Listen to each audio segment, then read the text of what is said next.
गुरुर्ब्रह्मा गुरुर्विष्णु गुरुर्देवो महेश्वरः गुरुसाक्षात् परब्रह्म तस्मै ಶ್ರೀ ಗುರವೇ ನಮಃ.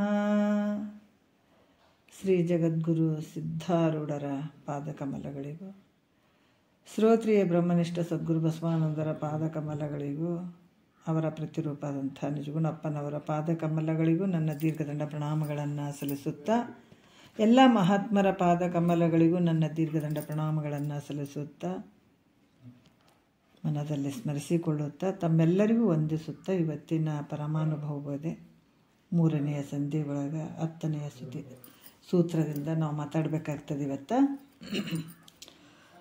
ಯಾಕಂದ್ರೆ ಆತ್ಮನಿಗೆ ಬಂಧನೂ ಇಲ್ಲ, ಮೋಕ್ಷನೂ ಇಲ್ಲ ಅನ್ನುವಂಥ ವಿಚಾರವನ್ನು 9ನೇ ಸೂತ್ರದಲ್ಲಿ ಹೇಳಿದರು. ಈಗಿನ ಒಂದು ವಿಚಾರದಲ್ಲಿ ಇಲ್ಲಿ ಹೇಳುತ್ತಾರೆ, ಯಾಕಂದ್ರೆ ಈ ಭ್ರಾಂತಿ ಕೂಡ ಹೆಂಗಿದೆ ಅಂತಂದ್ರೆ,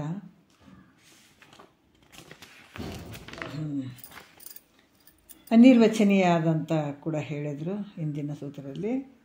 ಬಂಧ ಮೋಕ್ಷ ಇವೆಲ್ಲ ಯಾವೂ ನಿನ್ನಿಲ್ಲ, ಇವೆಲ್ಲ ಯಾಕಂದ್ರೆ ಈ ಭ್ರಮೆಗಳಿಂದ ಕೂಡಿರುವಂಥದ್ದು ಇದೆಲ್ಲ ಜಗತ್ತು. ದೃಶ್ಯಮಾನ ನಾಮರೂಪಾತ್ಮಕ ಜಗತ್ತಾದರೂ ಕೂಡ ಭ್ರಮೆಯಿಂದನೇ ಕೂಡ್ಯದ ಅಂತ ಹೇಳಿದರು. ಈ ಭ್ರಮೆ ಹೋಗಬೇಕಾದ್ರೆ ಯಾಕಂದ್ರೆ ಈ ಜಗತ್ತು ಇದು ಭ್ರಮರೂಪ ಆಗ್ಯದಂತ ಹೇಳಿ ಇದು ತೋರ್ಬೇಕಾದ್ರೆ ದೇಹಾದಿಗಳಲ್ಲಿ ನಾನನ್ನುವಂಥ ಅಹಂ ಭ್ರಮೆ ಮೂಲಕ ತೋರ್ತಂತ ಹೇಳಿದರು. ಯಾವಾಗ ಅಹಂ ಭ್ರಮೆ ಈ ಶರೀರದಲ್ಲಿ ಅಹಂ ಭ್ರಮೆ ಇರ್ತದೆ, ಆವಾಗ ಈ ಜಗತ್ತು ತೋರ್ತದೆ. ಇದಕ್ಕೆ ಅಧ್ಯಾಸ ಅಂತ ಹೇಳಿದರು ನಿನ್ನೆ ವಿಚಾರದಲ್ಲಿ ಬಂದು ಇವು. ಯಾಕಂದರೆ ಯಾವಾಗ ನಾನಲ್ಲದೆ ಇರುವಂಥ ಶರೀರದಲ್ಲಿ ಅಹಂ ನಾನು ಅನ್ನುವಂಥ ಭಾವ ಬರುವಂಥದ್ದು, ಇದಕ್ಕೆ ಭ್ರಮೆ ಅಥವಾ ಅಧ್ಯಾಸ ಅಂತ ಕೂಡ ಹೇಳಿದರು. ಅದಕ್ಕೆ ಮಿಥ್ಯಾಧ್ಯಾಸಾದಿ ಅಂತ 4 ಅಧ್ಯಾಸಗಳು ಅದಾವ. ಈ ಒಂದು ಸೂತ್ರದಲ್ಲಿ ಹೇಳ್ತಾರೆ ಅವರು. 10ನೆಯ ಒಂದು ಸೂತ್ರ ಏನು ಹೇಳ್ತಾರ ಅಂತಂದ್ರೆ, ತಾನಾಗಿ ತೋರ್ಪುದು ಜಗವಿದು ದೇಹಾದಿ ತಾನೆಂಬ ಅಧ್ಯಾಸದ ಬಲದಿಂದೆ. ನೋಡ್ರಿ, ಯಾಕಂತಂದ್ರೆ ತಾನಾಗಿ ತೋರ್ಪುದು, ತಾನಾಗಿ ತೋರ್ಪು ಅಂತಂದ್ರೆ ಬೇರೆ ಸಹಾಯವಿಲ್ಲದೆ ತೋರ್ತಾ ಇರುವಂಥದ್ದು ಜಗವಿದು. ಜಗತ್ತು ಹೆಂಗದ ತಾನಾಗಿ ತೋರಾಕತ್ತದ. ಇಲ್ಲಿ ಯಾವುದರಿಂದ ಅಂತಂದರೆ ಹೇಳ್ತಾರೆ ಅವರು, ದೇಹ ಇಂದ್ರಿಯ ಕರ್ಣ ಇವೆಲ್ಲವುಗಳಲ್ಲಿ ಏನಂದ್ರೆ ಆ ಶರೀರಗಳಲ್ಲಿ ಮತ್ತು ಇಂದ್ರಿಯಗಳಲ್ಲಿ ಕರ್ಣಗಳಲ್ಲಿ ಮತ್ತು ಅವುಗಳ ಧರ್ಮಗಳಲ್ಲಿ ನಾನು ನನ್ನದು ಅನ್ನುವಂಥದ್ದು ಏನು ಮಾಡ್ಕೊಂಡಿದ್ದೀವಿ, ಇದು ಅಧ್ಯಾಸ ಭ್ರಮೆ ಅಂತ ಹೇಳ್ತಾರೆ. ಇರದೇ ಇರುವಂಥ ವಸ್ತುವಿನಲ್ಲಿ ಇದು ನಂದು ನನ್ನದು ಅಂತ ಏನು ಇದು ಭ್ರಮೆ ಆಗ್ಯದಲ್ಲ, ಇದಕ್ಕೆ ಅಧ್ಯಾಸ ಅಂತ ಕೂಡ ಹೇಳ್ತಾರೆ. ಅಹಂ ಭ್ರಮೆ ಮೂಲಕ ಈ ಅಹಂ ಭ್ರಮೆ ಯಾವಾಗ ಆಯಿತು ಅಂದರೆ, ಈ ಅಹಂ ಭ್ರಮೆ ಮೂಲಕನೇ ಈ ದೃಶ್ಯವಾದಂಥ ನಾಮರೂಪದಿಂದ ಕೂಡಿದಂಥ ಈ ಜಗತ್ತಿನ ಭ್ರಮೆ ತೋರಾಕತ್ತದ. ಯಾವಾಗ ಈ ಶರೀರದೊಳಗಡೆ ಇವೆಲ್ಲ ನಾನು ನನ್ನದು ಅಂತ ಅಂದ್ಕೊಂಡಾಗ ಅಹಂ ಮತ್ತಿದಂ ಯಾಕಂದರೆ ಯಾವಾಗ ಅಹಂ ಅಂತ ನಮ್ಮಲ್ಲಿ ಬಂತು ಅಂದಾಗ ಇದಂ ರೂಪದಂಥ ಜಗತ್ತು ತೋರಾಕತ್ತಿ ಬಿಡ್ತದ. ಅದಕ್ಕೆ ಇದು ಈ ರೀತಿ ಜಗದ್ಭ್ರಮೆ ತೋರಾಕತ್ತದ. ಅಹಂ ಇದಂ ಲಕ್ಷಣಾತ್ಮಕದಿಂದ ಕೂಡಿದಂಥದ್ದು ಈ ಜಗತ್ತು ಭ್ರಮೆಯಿಂದ ಕೂಡಿದೆ ಅಂತ ಹೇಳುತ್ತಾರೆ. ಭ್ರಮರೂಪಾತ್ಮಕವಾಗಿರುವಂಥದ್ದು ಈ ಜಗತ್ತು ಅಂತ ಹೇಳುತ್ತಾರೆ. ನೋಡಿ, ಇದಕ್ಕೆ ಯಾವ ಕಾರಣವೂ ಇಲ್ಲ. ಮುಂದೆ ಬರ್ತಾವೆ. ಯಾಕಂದ್ರೆ ಯಾವಾಗ ಕನಸು ಮಲಗಿದಂಥ ವ್ಯಕ್ತಿ ಕನಸು ಬಿದ್ದದಂದ್ರೆ ಯಾವುದರ ಕಾರಣ ಐತೇನಲ್ಲಿ? ಯಾವುದೇ ಇಲ್ಲ, ಚೆನ್ನಾಗಿ ತೋರಿದಂಥದ್ದು. ಅದಕ್ಕೆ ಏನೊಂದು ತೋರದ ಅಜ್ಞಾನವಲ್ಲದ ಸಚ್ಚಿದಾನಂದನಲ್ಲಿ ಇದು ತೋರಿದಂಗಾಯಿತು ಅಷ್ಟೇ, ಅಲ್ಲೇನೂ ಇಲ್ಲ. ಈ ರೀತಿಯಾಗಿ ಇಲ್ಲಿ ಭ್ರಮ ರೂಪದಿಂದ ಕೂಡಿದಂಥದ್ದು ಈ ಜಗತ್ತು ಅನ್ನುವಂಥ ವಿಚಾರವನ್ನು ಹೇಳುತ್ತಾರೆ ಅವರು. 1ನೇ ನುಡಿಯಲ್ಲಿ ಹೇಳ್ತಾರೆ, ದೇಹಾತ್ಮ ಅಧ್ಯಾಸ. ಯಾಕಂದರೆ ಈ ಶರೀರ ನಾನಲ್ಲ, ಆ ಶರೀರ ನಾನು ಅಲ್ಲದೆ ಇದ್ದರೂ ಕೂಡ ನಂದು ಅನ್ನುವಂಥ ಭಾವ ಬರುವಂಥದ್ದು. ಅಲ್ಲಿ ಅಹಂ ಯಾವಾಗ ತೋರಿತು, ಇದಂ ರೂಪದಂಥ ಜಗತ್ತು ಕೂಡ ತೋರ್ತದೆ. ಅದಕ್ಕೆ ಇದರಿಂದ ಈ ಜಗತ್ತು ಕಾಣಿಸ್ತದೆ. ಅಹಂ ಅಂತ ಯಾವಾಗ ಈ ಶರೀರದಲ್ಲಿ ಆಯಿತು, ಅಲ್ಲಿಂದ ಇದು ಯಾಕಂದ್ರೆ ಈ ಜಗತ್ತನ್ನುವಂಥದ್ದು ತೋರಕ್ಕೆ ಶುರುವಾಗ್ತದೆ. 1ನೇ ನುಡಿಯಲ್ಲಿ ಹೇಳ್ತಾರೆ, ಕುಂದದೆ ದೇಹಿಯ ಆನೆಂದು ಸಾವಯವನು ಆನೆಂದು ತೋರುವ ತನ್ನ ಭ್ರಮೆಯಿಂದ ಪೊಂದಿ ಕಾಣಿಪುದು ಜಗತ್ರಯ ವೈದಿ ತನ್ನ ಅಂದದಿಂದವೇ ನೋಡಿದ ಅವಿಚಾರ ಅಂತ ಹೇಳ್ತಾರೆ. ಯಾಕಂತಂದ್ರೆ ಈ ರೀತಿ ನೋಡಿದ್ದು ಅವಿಚಾರ. ಈಗ ಇಲ್ಲಿ ಏನು ಹೇಳ್ತಾರೆ, ಕುಂದದೆ ಅಂತಂದರೆ ಯಾವುದೇ ನೂನು ಅಂದರೆ ಕೊರತೆ ಇಲ್ಲದೆ ಇರುವಂಥದ್ದು. ದೇಹ ನಾನಂದು ಅಂದರೆ ಈ ಶರೀರ ಹೆಂಗದ ನಾನು ಅನ್ನುವಂಥದ್ದಾಗಿರ್ಬೋದು. ಮತ್ತು ಇವು ಎಲ್ಲ ಅವಯವಗಳಿಂದ ಕೂಡಿದಂಥ ಶರೀರ ಇವೆಲ್ಲ ನನು ಅನ್ನುವಂಥದ್ದಾಗಿರ್ಬೋದು.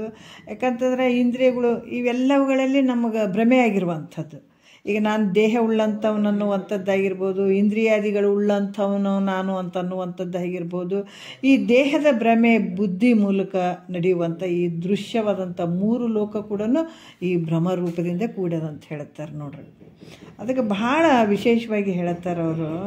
ಮುಖ್ಯವಾಗಿರುವಂಥದ್ದು ಎಲ್ಲಿ ನಮಗೆ ಇಲ್ಲಿ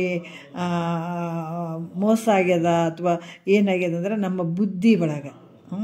ಅದಕ್ಕೆ ಅವ್ರು ಹೇಳ್ತಾರೆ, ನಾನು ದೇಹ ಉಳ್ಳವನು ಅನ್ನುವಂಥದ್ದು, ಇಂದ್ರಿಯಾದಿಗಳು ಉಳ್ಳಂಥವನು ಅನ್ನುವಂಥದ್ದು, ಇದೆಲ್ಲ ದೇಹ ಭ್ರಮೆ. ಇದು ಎಲ್ಲಿ ನಡೀತದೆ ಅಂದರೆ ಬುದ್ಧಿ ಮೂಲಕವಾಗಿಯೇ ಈ ದೃಶ್ಯವಾದಂಥ 3 ಲೋಕಗಳು ತೋರ್ದಂಗೆ ಆಗ್ತಾವೆ. 3 ಲೋಕಗಳು ಏನು ತೋರ್ತಾವ, ಸ್ವರ್ಗಲೋಕ, ಮರ್ತ್ಯಲೋಕ, ಪಾತಾಳ ಲೋಕ ಅಂತೇನು ನಾವು ಹೇಳ್ತೀವಿ. ಈ ಲೋಕಗಳು, ಈ 3 ಲೋಕಗಳು ಕೂಡ ಭ್ರಮಾರೂಪದಿಂದ ಕೂಡಿದಂಥವು. ಅದಕ್ಕೆ ವಿಚಾರ ಮಾಡಿ ನೋಡಲು ಇದು ಕೇವಲ ಹೆಂಗದ, ಅವಿಚಾರದಿಂದ. ಯಾಕಂದರೆ ಅವಿಚಾರ ಆಗಿರುವಂಥದ್ದು ಅಷ್ಟೇ ಮನೋಹರವಾಗಿರುವಂಥದ್ದು. ಯಥಾರ್ಥ ಜಗತ್ತು ವಿಚಾರ ಮಾಡಿದರೆ ಇಲ್ಲವೇ ಇಲ್ಲ ಅಂತ ಹೇಳ್ತಾರೆ ನೋಡ್ರಿ. ವಿಚಾರ ಮಾಡಿದರೆ ಏನಿಲ್ಲ, ನೀನು ಒಬ್ಬನೇ ಇರೋದು. ಆದ್ರೆ ಇವೆಲ್ಲ ತೋರ್ದಂಗೆ ಆಗಕತ್ತವೆ. ಯಾಕೆ ತೋರಕತ್ತವೆ ಅಂದ್ರೆ ನಿನ್ನ ಭ್ರಮೆಯ ಮೂಲಕ. ಅದಕ್ಕೆ ಇಂಥ ಭ್ರಮೆಯಿಂದ ಬಿಡುಗಡೆ ಆಗಬೇಕಾದ್ರೆ ಮಹಾತ್ಮರು ಹೇಳ್ತಾರೆ, ಮತಿಗೆ ಮಂಗಳವಾವುದು ಉತ್ತಮರ ಸಂಘ. ಇಂಥ ಬುದ್ಧಿ, ಭ್ರಮೆಯಿಂದ ಕೂಡಿದಂಥ ಬುದ್ಧಿ, ಅದು ಆ ಭ್ರಮೆ ನಿವೃತ್ತಿ ಆಗಬೇಕಾಗಿತ್ತಂದ್ರೆ ನಾವು ಗುರುನಾಥನ ಗುರುದೇವನ ಒಂದು ವಾಕ್ಯಗಳನ್ನು ಕೇಳ್ತಾ ಇದ್ದಾಗ ಇಂಥ ಭ್ರಮೆ ಹೋಗ್ಲಿಕ್ಕೆ ಸಾಧ್ಯ ಆಗ್ತದೆ. ಅದಕ್ಕೆ ಈ ವಿಚಾರ ಮಾಡಿ ನೋಡಿದ್ರೆ ಯಥಾರ್ಥವಾದಂಥ ಈ ಜಗತ್ತಿಲ್ವೇ ಇಲ್ಲ ಅಂತ ಗೊತ್ತಾಗ್ತದೆ. ಈಗ 2ನೇ ನುಡಿಯಲ್ಲಿ ಹೇಳ್ತಾರ, ಏನು ಹೇಳ್ತಾರ, ಅಹಂ ಭ್ರಮದಿಂದ ನಮ್ಮಲ್ಲಿ ಅದಕ್ಕೆ ಮೂಲ ಅಹಂಕಾರ ಇದೆ, ಅವಿದ್ಯೆ. ಯಾಕಂದ್ರೆ ಕಾರಣವಾಗಿರುವಂಥ ಅಹಂಕಾರ ಕಾರ್ಯವಾಗಿರುತ್ತೆ. 2 ರೀತಿಯಿಂದ ಹೇಳ್ತಾರೆ ಅಹಮ್ಗೆ, ಅಹಂಕಾರಕ್ಕೆ. ಮೂಲ ಅಹಂಕಾರ ಒಂದು ಐತೆ. ಯಾವಾಗ ಆ ಮೂಲ ಅಹಂಕಾರ ಹಮ್ ಅಂತ ಬಂತು ಅಂತಂದಾಗ ಈ ಜಗತ್ತೆಲ್ಲನೂ ತೋರಕ್ಕೆ ಶುರು ಆಗ್ತದೆ, ವ್ಯವಹಾರ ನಡೀತು, ಅಲ್ಲಿಂದನೇ ನಡೀತು. ಅದಕ್ಕೆ ಅಹಂ ಭ್ರಮದಿಂದ ಈ ಜಗತ್ತು ಸತ್ಯ ಅನ್ನಂಗೆ ತೋರ್ತದೆ. ಅಹಂ ಭ್ರಮೆ ಅದೇ ಸುಳ್ಳಾಗಿ ಹೋದಾಗ, ಅಹಮ್ಮೇ ಸುಳ್ಳಾಗಿ ಹೋದಾಗ ಈ ಜಗತ್ತು ತೋರಂಗಿಲ್ಲ, ಅದು ಮಿಥ್ಯೆ ಅಂತ ಹೇಳ್ತಾರೆ. 2ನೇ ನುಡಿಯಲ್ಲಿ ಹೇಳ್ತಾರೆ, ತನ್ನ ತದ್ಭ್ರಮೆಯಿಂದ ಮುನ್ನವೇ ಜಗವಿದು ತನ್ನಂತೆ ತೋರ್ಪುದು ದಿಟವೆನೆ, ತನ್ನನ್ನೇ ಪುಸಿಯೆಂದು ತಿಳಿದಾಕ್ಷಣದೊಳದು ನನ್ನಿ ಮಿಥ್ಯಾತ್ಮಕವೆನಿಪುದು. ನೋಡ್ರಿ ಹೆಂಗೆ ಎಷ್ಟೊಂದು ಅದ್ಭುತವಾದಂಥ ವಿಚಾರ ಹೇಳಕತ್ತಾರ. ಯಾಕಂದ್ರೆ ಈ ಕಾಣುವಂಥ ಜಗದ್ಭ್ರಾಂತಿ ಏನೈತೆ ಅದು ಅಹಂ, ತನ್ನ ಭ್ರಮೆ ಅಂತಂದರೆ ತನ್ನ ಅಹಂ ಭ್ರಮೆಯ ಮೂಲಕ ಈ ಜಗತ್ತು ತೋರ್ತದೆ. ಅದಕ್ಕೆ ಇಲ್ಲೇನು ಹೇಳ್ತಾರ, ಜಗದ್ಭ್ರಾಂತಿಯು ಅಹಂ ಅಂದರೆ ನಾನು ಅನ್ನುವಂಥ ಭ್ರಮೆ. ಈ ನಾನು ಅನ್ನುವಂಥ ಭ್ರಮೆ ಮೂಲಕನೇ ಈ ಜಗತ್ತು ಸತ್ಯವಾಗಿ ತೋರಾಗುತ್ತದೆ. ಅಂದ್ರೆ ತನ್ನಲ್ಲಿ ತೋರುವಂಥ ಅಹಂ ಅಂದರೆ ತನ್ನಲ್ಲಿ ಅಂದರೆ ಯಾರು, ಆತ್ಮ ಪರಮಾತ್ಮ ಪರಬ್ರಹ್ಮ, ಆ ಸ್ವರೂಪನೇ ನೀನು. ಇಲ್ಲಿ ನಿನ್ನಲ್ಲಿ ತೋರುವಂಥ, ತನ್ನಲ್ಲಿ ತೋರುವ ಅಹಂ ಭ್ರಮವೇ ನೋಡ್ರಿ, ತನ್ನಲ್ಲಿ ತೋರುವಂತಹ ಅಹಂ ಭ್ರಮವೇ ಮಿಥ್ಯೆ ಅಂತ ತಿಳಿದು ಕೂಡಲೇ, ಮೂಲ ಇರುವಂಥದ್ದು ನಿನ್ನಲ್ಲಿ ತೋರುವಂಥ ಅಹಂ ಭ್ರಾಂತಿ ಏನದ ಅದು ಮಿಥ್ಯೆ ಅಂತ ಯಾವಾಗ ಗೊತ್ತಾಗ್ತದ, ಆವಾಗ ತೋರುವಂಥ ಇದಂ ರೂಪ ಈ ಜಗದ್ಭ್ರಮೆ ಸುಳ್ಳಾಗ್ತದೆ. ಯಾವಾಗ ಅಹಂ ಅನ್ನುವಂಥದ್ದು ಆ ಭ್ರಮೆ ಯಾವಾಗ ನಿನಗಾಯಿತು ಅಂದಾಗ ಇದಂ ಅನ್ನುವಂಥದ್ದು ಜಗತ್ತು ತೋರಕ್ಕೆ ಶುರುವಾಗ್ತದೆ. ಅದಕ್ಕಾಗಿ ಇಲ್ಲಿ ಕೂಡ ಹೇಳ್ತಾರ, ಏನು ಹೇಳ್ತಾರ, ಅಹಂ ಭ್ರಮೆ. ಅದಕ್ಕೆ ಹೇಳ್ತಾರೆ ಇಲ್ಲಿ, ತನ್ನ ತದ್ಭ್ರಮೆಯಿಂದೇ ಮುನ್ನವೇ ಜಗವಿದು ತನ್ನಂತೆ ತೋರ್ಪುದು ದಿಟವೇನೆ, ಅದು ಸತ್ಯ ನಂಗೆ ತೋರ್ತದೆ ತನ್ನಂಗೆ. ಯಾಕಂದ್ರೆ ಆತ್ಮನಂತೆ ಇದು ಜಗತ್ತು ಕೂಡ ಸತ್ಯ ಅನ್ನುವಾಗೆ ತೋರ್ತದ. ಯಾವ ರೀತಿ ತೋರ್ತದ, ತನ್ನ ಭ್ರಮೆಯಿಂದ, ತದ್ಭ್ರಮೆಯಿಂದ. ಅದು ಯಾವಾಗ ತನ್ನನ್ನು ತಾನು ತಿಳ್ಕೊಳ್ತಾನ, ಯಾಕಂದ್ರೆ ತಿಳ್ಕೊಂಡಾಗ ಅಹಂ ಭ್ರಮೆ ಅನ್ನುವಂಥದ್ದು ಅದು ಕೂಡ ಮಿಥ್ಯೆ. ಯಾಕಂದರೆ ಈ ಜಗತ್ತು ತೋರೋದಕ್ಕೆ ಕಾರಣವಾಗಿರುವಂಥದ್ದು ಯಾವುದು? ಅಹಂ ಭ್ರಮೆಯಿಂದ. ಯಾವಾಗ ನಿನ್ನಲ್ಲಿ ಅಹಂ ಭ್ರಮೆ ಆಯಿತು ಆವಾಗ ಜಗತ್ತು ತೋರಕತ್ತು. ಮೂಲ ಆಗಿರುವಂಥದ್ದು ಅಹಂ ಭ್ರಮೆನೇ ಸುಳ್ಳು ಅಂತಂದಾಗ ಈ ಜಗತ್ತು ಸುಳ್ಳಾಗ್ತದೆ, ತೋರಂಗಿಲ್ಲ. ಅದಕ್ಕೆ ಹೇಗಂದ್ರೆ ಈ ಸುಪ್ತಿಯಲ್ಲಿ ಅಂದರೆ ಸುಸುಪ್ತಿಯಲ್ಲಿ ತನ್ನಲ್ಲಿ ಏನಾದರೂ ಅದಾವೇನು? ಸುಪ್ತಿಯಲ್ಲಿ ಯಾಕಂದರೆ ಅಲ್ಲಿ ಏನೊಂದಿರಂಗಿಲ್ಲ, ಅಹಂಕಾರನೂ ಇಲ್ಲ, ಅಹಮನೂ ಇಲ್ಲ, ಇದಮನೂ ಇಲ್ಲ, ನಾನು ಅನ್ನುವಂಥದ್ದನ್ನಿಲ್ಲ, ಈ ಜಗತ್ತು ತೋರುವಂಥದ್ದು ಇಲ್ಲ ಅಲ್ಲಿ. ತನ್ನಲ್ಲಿ ಅಂದರೆ ನಿನ್ನಲ್ಲಿ ಇವೆರಡು ಭ್ರಮೆಗಳು ಅದಾವೇನು? ಅಹಂ ಭ್ರಮೆನೂ ಇಲ್ಲ ಮತ್ತು ಇದಂ ಭ್ರಮೆನೂ ಇಲ್ಲ ಅಲ್ಲಿ. ಯಾಕಂತಂದ್ರೆ ಎಚ್ಚರಿಕೆ ಆದ ನಂತರ ಅಲ್ಲಿ ಅಂತೂ ಇಲ್ಲ, ಎಚ್ಚರಿಕೆ ಆದ ನಂತರ ಅಹಂ ಅನ್ನುವಂಥ ಭ್ರಮೆ ತೋರ್ತದೆ. ನಾವು ಎದ್ದ ತಕ್ಷಣವೇ ನಾನು ಅನ್ನುವಂಥದ್ದು ಬರ್ತದಲ್ಲಿ. ಅದು ನಾನು ಅಂತ ಯಾವಾಗ ಬಂತು ಅಂತಂದಾಗ ನಾವು ಎದ್ದುಗಳನ್ನೇ ಆಗ್ತದೆ ನೋಡ್ರಿ, ಭಾಳ ಆನಂದವಾಗಿ ಮಲಗಿರ್ತೀವಿ.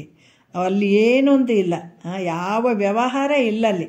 ನಾನು ಅನ್ನೋದಿಲ್ಲ, ನೀನು ಅನ್ನೋದಿಲ್ಲ, ಅಹಂ ರೂಪ ಆದಂಥದ್ದು ನಾನು ಅನ್ನುವಂಥದ್ದು ಏನಿಲ್ಲ, ಇದಂ ರೂಪ ಆದಂಥ ಜಗತ್ತು ಕೂಡ ಇಲ್ಲ, ಯಾವ ವ್ಯವಹಾರ ಕೂಡ ಇಲ್ಲ. ಅದು ಯಾವಾಗ ಎಚ್ಚರಿಕೆ ಆದ ನಂತರ ಅಹಂ ಭ್ರಮ ತೋರಕ್ಕೆ ಶುರುವಾಗ್ತದಲ್ಲಿ. ತೋರಿದಾಗ ಅದು ಅನಂತರ ಏನಾಗ್ತದೆ? ಇದಂ ಅನ್ನುವಂಥ ಭ್ರಮೆಯನ್ನು ತೋರಕ್ಕೆ ಶುರು ಆಗ್ತದೆ, ಈ ಜಗತ್ತು ಅನ್ನುವಂಥದ್ದನ್ನು ತೋರಕ್ಕೆ ಶುರು ಮಾಡ್ತದೆ. ಅದರಿಂದ ಇದಂ ರೂಪ ಭ್ರಮವು ಅಹಂ ಭ್ರಮದ. ಯಾಕಂದ್ರೆ ಇದಂ ರೂಪ ಅಂತಂದರೆ ಈ ಜಗತ್ತು ಅನ್ನುವಂಥ ಭ್ರಮೆ. ಇದಂ ರೂಪ ಆದಂಥದ್ದು ಈ ಜಗತ್ತಿದು. ಈ ಜಗತ್ತಿನ ಭ್ರಮೆ ನಾನು ಅನ್ನುವಂಥ ಭ್ರಮೆಯಲ್ಲಿ ಅದು ಅಂತಪಾತ ಆಗ್ಯದ ಅಂತ ಹೇಳ್ತಾರೆ. ಅಂತಪಾತಿಯಾಗಿರುವಂಥದ್ದು ಅಂದರೆ ಅದರೊಳಗಡೆ ಇರುವಂಥದ್ದು, ಅದರೊಳಗಡೆ ಗರ್ಭೀಕರಿಸ್ಕೊಂಡಿರುವಂಥದ್ದು ಅಂತ ಕೂಡ ಹೇಳ್ಬೋದು. ಯಾವಾಗ ಅಹಂ ಅಂತ ಬಂದಾಗ ಇದಂ ಅಂತ ತೋರ್ತದಲ್ಲಿ. ಯಾವಾಗ ಅಹಂ ಅಂತ ಹೋಯ್ತು ಅಂದಾಗ ಇದಂ ಅಂತ ಜಗತ್ತು ತೋರಂಗಿಲ್ಲ, ಅಲ್ಲಿ ಏನೂ ತೋರಂಗಿಲ್ಲ.